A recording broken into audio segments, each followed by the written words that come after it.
Are you in the market to buy a home, but you keep hearing about these secret off-market deals that are happening, but you're not hearing about them? I hear this common complaint almost daily, and I wanted to touch on a few points about it. Hey, I'm Adam D with the Local Connect and KW Realty, and if you could do me a favor, please subscribe, that way you're alerted of the next time I put a real estate video out. I can't tell you how often I hear from a potential client that they feel as if they're missing out on all these secret off-market deals that they know are happening.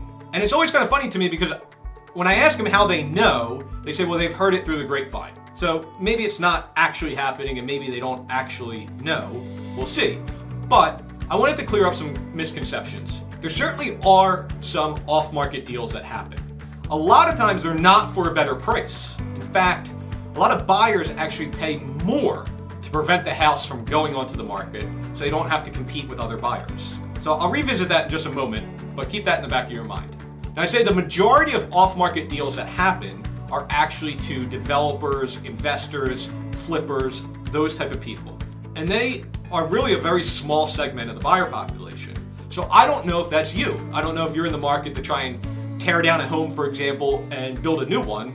As a developer, that usually takes a lot of cash and building experience and architectural experience, et cetera, right? And that might not be you. Another large percentage of the off-market deals, or the things that we see it come across as off-market, is somebody selling to a family member or a friend, somebody they already know, and therefore they didn't put the house on the market. And the reality is you probably wouldn't have had an opportunity for that property anyway, because they already decided to sell to a friend or close family member. And a lot of times it's not even for fair market value because it's already been predetermined that, the kids are going to sell, the parents are selling to the kids or the next door neighbor or something like that. And of course, it doesn't go on the MLS and usually doesn't have a realtor involved. Now, most of the fair market transactions do happen on the market, and it's for a couple of reasons. Number one, our local MLS has a very strict rule. There's no such thing as a pocket listing anymore or an agent hiding a listing from the MLS. If they do that, they'll get fined. What happens is the moment that an agent takes a listing and they start to publicly share it, they have to get it into the MLS within 24 hours or a day. And if not, the MLS is going to fine them. And it's really not worth the fines or getting in trouble with the MLS as a real estate agent. Now, another point is that if you were to ask your seller as a real estate agent for their permission not to put the property in the MLS, you have to have them sign this very scary waiver that says basically their home's going to sell for less money, and I need you to sign this waiver to hold me harmless that you're going to sell for less money by not going into the MLS.